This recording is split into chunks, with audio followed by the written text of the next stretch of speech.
పురుషోత్తమ రెడ్డి గారు నమస్కారం, మాట్లాడండి. కొమ్మినేని గారు అందరికీ నమస్కారం. నమస్కారం. ప్రధానంగా ఈ రోజు నేను వచ్చింది ఎందుకంటే ప్రధానంగా వెలుగొండ ప్రాజెక్ట్ అనేది రాయలసీమతో సమానం. ఎందుకంటే రాయలసీమ ఎంత వెలుగుబడిందో ప్రకాశం జిల్లా కూడా అంతే వెలుగుబడి. ప్రకాశం, నెల్లూరు, కడప 3 జిల్లాలకు వర్తిస్తుంది. ఈ 3 జిల్లాలు కూడా వెలుగుబడిన ప్రాంతాలకి నీళ్లు వస్తాయి. కాబట్టి రాజశేఖర రెడ్డి గారు దూరదృష్టితో ఆ రోజు వెలుగొండ ప్రాజెక్ట్ ని టేకప్ చేశారు. వారి వారసుడుగా జగన్ గారు పూర్తి చేశారు. ఇప్పుడు 2-3 అన్నెసరీ గందరగోళమైన అంశాలని కొన్ని మీడియా సంస్థలు తీసుకురావడం అనేది అభ్యంతరకరం. విమర్శలు చేయొచ్చు కానీ ఇంత అబద్ధాలు చెప్పడం కరెక్ట్ కాదు. ఫస్ట్ పాయింట్ ఏంటంటే అసలు వెలుగొండ ప్రాజెక్టు డిజైన్ ఏంటి, లేదా ఒక ప్రాజెక్టులు ఎట్లా కడతారు. మొట్టమొదటిగా శ్రీశైలం రిజర్వాయర్ నుంచి వెలుగొండకి నీళ్లు తీసుకురావడానికి టెన్నలు, ఆ తర్వాత వెలుగొండ ప్రాజెక్టులో నీళ్లు నిలిపేదానికి అనుగుణంగా నిర్వాసితులు క్లియర్ చేయాలి. వెలుగొండ ప్రాజెక్టులో ఉన్న నీటిని పొలాలకు అందించాలి. 3 దశలు ఉంటాయి. ఫస్ట్ దశ ఈ రోజు శ్రీశైలం డ్యామ్ నుంచి వెలుగొండ ప్రాజెక్టుకి నీళ్లు వచ్చే మార్గాన్ని జగన్ గారు పూర్తి చేశారు. వెలుగొండ ప్రాజెక్టులో నీళ్లు నిలిపిన తర్వాత కిందకి తీసుకెళ్తారు. 2 విచిత్రమైన వాదనలు ఎట్టబేస్తున్నారంటే ఇంకా నీళ్లు జగన్ గారు మళ్ళీ అధికారంలోకి వచ్చి నీళ్లు విడుదల చేస్తానంటే అర్థం ఇప్పుడు నీళ్లు శ్రీశైలం ఉన్నాయా? శ్రీశైలం నుంచి నీళ్లు వెలుగొండకి రావాలి అంటే శ్రీశైలంలో 754 అడుగుల ఎత్తులో నీళ్లు ఉండాలి. ఇప్పుడు నీళ్లు ఉన్నప్పుడే కదా నీళ్లు వదులుతారు. ఇప్పుడు జూన్ జూలైలో ఎందుకన్నాడంటే మళ్ళీ వరదలు వస్తాయి. వర్షాలు వచ్చినప్పుడు నీళ్లు ఆటోమేటిక్ గా వస్తాయి. ఇప్పుడు శ్రీశైలంలో మన ఏర్పాట్ల వల్ల ఏ ప్రయత్నం చేయాల్సిన అవసరం ఆటోమేటిక్ గా 854 అడుగులు వస్తే గేట్లు ఎత్తేస్తే నేరుగా వచ్చి వెలుగొండ ప్రాజెక్టు పడిపోతాయి.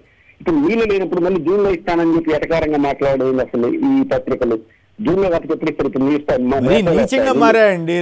రామోజీరావుకి ఏమైందో గానీ ఈ వయసులో ఇంత బుద్ధి తక్కువ వార్తలు రాయటం చాలా ఇదొక ఇంపార్టెంట్ ఇష్యూ. రెండోది ఇంపార్టెంట్ ఇష్యూ రాజు గారు కొంత ప్రయత్నం చేశారు. నేను అది కీలకంగా చెప్పాలనుకుంటున్నాను. ఎందుకంటే మన రేవంత్ రెడ్డి గారు కూడా తెలంగాణలో ఒక ప్రతిపాదన చేశాడు. అదేంటంటే శ్రీశైలంలో 836 అడుగులే నీటి నిల్వ ఉండాలని ఒక తీర్మానం ప్రవేశపెట్టాడు. మీకు గుర్తుంటే మన తెలంగాణ అసెంబ్లీలో. ఇది వెలుగొండ ప్రాజెక్టుకి రాయలసీమకు ఉరిపాడు లాంటిది. ఎందుకంటే ఈ శ్రీశైలంలో 854 అడుగులు ఉంటేనే తోపిరెడ్డిపాడు ద్వారా రాయలసీమ నీళ్లు వస్తాయి, వెలుగొండకి నీళ్లు వస్తాయి. శ్రీశైలంలో 854 అడుగులు మెయింటైన్ చేయాలి. దానికి భిన్నంగా ఆ రోజు కృష్ణా డెల్టా అవసరాల కోసం చంద్రబాబు నాయుడు గారు జీవో నెంబర్ 69 తీసుకొచ్చి 836 తగ్గించేసినాడు. ఇప్పుడు ఏమైంది?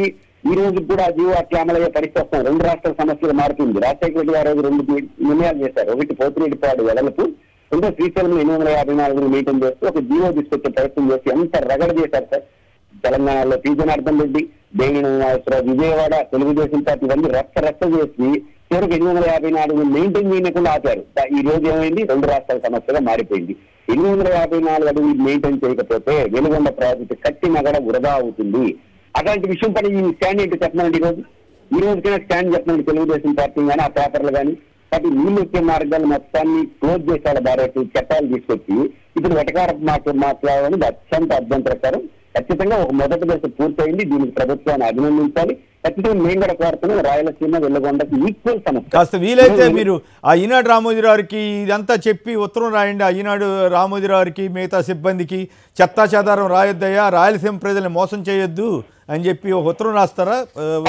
నేను రాయలసీమ ప్రజలకు చెప్పదలుచుకున్నా, వెలుగొండ ప్రాజెక్టు పరిధిలో చెప్పదు. ఎందుకంటే వాళ్ళు తెలియక చెప్తే వాళ్ళు రాయొచ్చు లెటర్లు. తెలియాల్సింది ప్రజలు తెలిస్తే వాళ్ళు ఏం రాసుకునే ఇబ్బంది లేదు. అందువల్ల మన సాక్షి ద్వారా ప్రజలకు చెప్పదలుచుకున్నా. ఖచ్చితంగా మంచి ప్రయత్నం. రాయలసీమ వెలుగొండ ప్రాజెక్టు ఈ రోజు లైన్ లో ఉన్నామంటే ఆ రోజు రాజశేఖర రెడ్డి గారు తీసుకొచ్చినటువంటి స్కీములు యువన్ చట్టంలో ఆ పదాలు వాడారు కొమ్మినేని గారు. నాకు చూడంగానే ఈనాడు చూడంగానే ఎంత కంప్రమైసిందంటే ఏంటి దరిద్రం. చక్కగా ఒక ప్రాజెక్ట్ పూర్తి చేశారు, ముందు అది బాగా హైలైట్ చేసి తర్వాత ఇంకా ఇట్లా చేయండి అని రాస్తే తప్పు కాదు. ఇంత దరిద్రంగా ఇంత నీచంగా రాయటమా? ఇంకొక ఇంపార్టెంట్ ఇష్యూ ఏంటంటే వెలుగొండ ప్రాజెక్టు, వాలేరు నగరి, హంద్రినివా, తెలంగాణ 2 ప్రాజెక్టులు విభజన చట్టంలో రాశారు. ఉమ్మడి రాష్ట్ర ప్రయోజనాలకు అనుగుణంగా కట్టుకోవచ్చు. ఎందుకు రాశారు? రాజశేఖర రెడ్డి గారు దాని లైన్ లో పెట్టాడు కాబట్టి రాశాడు. అంత ప్రయత్నం చేసినటువంటి ప్రభుత్వాన్ని నాయకుల్ని పక్కన పెట్టేసి ఇష్టారాజ్యంగా వార్తలు రాస్తే అది వారికే నష్టం. ప్రజలు దాన్ని అర్థం చేసుకొని దీన్ని మరింత ముందుకు తీసుకెళ్ళడం కోసం సహకరించాలి. ధన్యవాదాలండి. వెంకటేశ్వర రెడ్డి గారు మార్కాపురంలో సీనియర్ జర్నలిస్ట్ గా ఉంటారు. వెంకటేశ్వర రెడ్డి గారు నమస్కారం, మాట్లాడండి. ఎట్లా ఫీల్ అవుతున్నారు? వెలుగొండకు సంబంధించి నిన్న జరిగిన కార్యక్రమం కానీ ప్రజలు సంతోషంగా ఉన్నారా లేరా? ఆ ప్రాంతంలో ఈ ఓట్లన్నీ జగన్కి వస్తాయని బాధతోటే ఈనాడు వాళ్ళు ఇట్లాంటి చెత్త వార్తలను రాస్తున్నారా? అవునవును, అది వాస్తవమే సార్. మొట్టమొదట మొట్టమొదట తొలిసారిగా ముఖ్యమంత్రి జగన్మోహన్ రెడ్డి గారికి పశ్చిమ ప్రకాశం కరువు సీమ ప్రాంతం తరఫున ప్రత్యేక ధన్యవాదాలు సార్. ఓకే. తండ్రి గారు మొదలుపెట్టినటువంటి ఆ ప్రాజెక్టును ఒక తనయుడిగా బాధ్యత కలిగిన వ్యక్తిగా అది పరిపూర్ణం చేశాడు, సంపూర్ణం చేశాడు. వాస్తవం చెప్పాలంటే ఈ ప్రాజెక్టు ఇది జాతికి అంకితం చేయడం ద్వారా కరువు సీమకు వారసులైనటువంటి ఈ కరువు సీమ ఈ రాగల రోజుల్లో ఇది వినియోగంలోకి వచ్చిన తర్వాత భవిష్యత్తులో ఇది కనకపు సీమగా మారబోతుందండి. కనకపు సీమగా మారబోతుంది. ఇక రెండవది ఏమిటంటే ఇది ఈ ప్రాంత ప్రజలు 1000 కళల కొండ ఇది. దీంతోనే మాలో ఈ పశ్చిమ ప్రాంతంలో ఉన్నటువంటి ప్రజల యొక్క భవిష్యత్తు ముడిపడింది ఇది. అందువలన ఇప్పుడు ప్రతి రైతు కుటుంబము వాళ్ళ అనుబంధ కుటుంబాలు అన్ని కూడా ఇది బంగారు పండుగ భావిస్తుంది. ప్రభుత్వం చంద్రబాబు నాయుడు గవర్నమెంట్ చాలా నిర్లక్ష్యం చేసింది. దాని ఫలితం కూడా మామూలుగా ఆయనకు ఎలా రిటర్న్ గిఫ్ట్ ఇవ్వాలో ఇచ్చారు. ఈ జగన్మోహన్ రెడ్డి గారు ఇది చేస్తారని అనుకున్నారు. కొద్దిగా ఆలస్యమైనప్పటికీ పరిపూర్ణమైంది. ఇది చాలా చాలా చాలా సంతోషం సార్. ఇది ప్రకాశం జిల్లాలోని గిద్దలూరు, మార్కాపురము, ఎర్రగొండపాలెము, దర్శి, కనిగిరి, కొండపి, తర్వాత పొట్టి శ్రీరాములు జిల్లాలోని ఉదయగిరి, ఆత్మకూరు, వైఎస్ఆర్ కడప జిల్లాలోని బద్దేలు నియోజకవర్గాలలోని మొత్తం 30 మండలాలకు ఇది చాలా చాలా చాలా 30 నియోజకవర్గాల మీద ప్రభావం చూపుతుంది. జగన్ గారికి మేలు చేస్తుందని ఈనాడు వాళ్ళు ఇంత ఏడ్చారేమో ఇవాళ.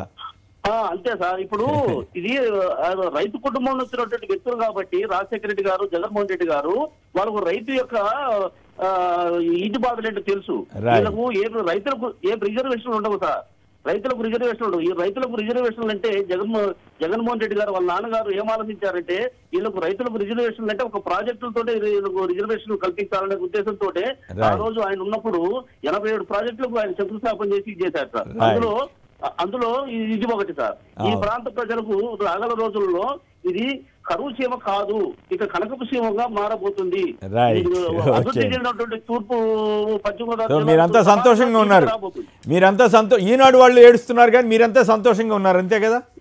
దీని యొక్క ప్రభావం రాగల ఎన్నికల పైన కూడా రేపు మేలో జరగనున్నటువంటి ఎన్నికల పైన కూడా తీవ్రమైన ప్రభావం ఉంటుంది.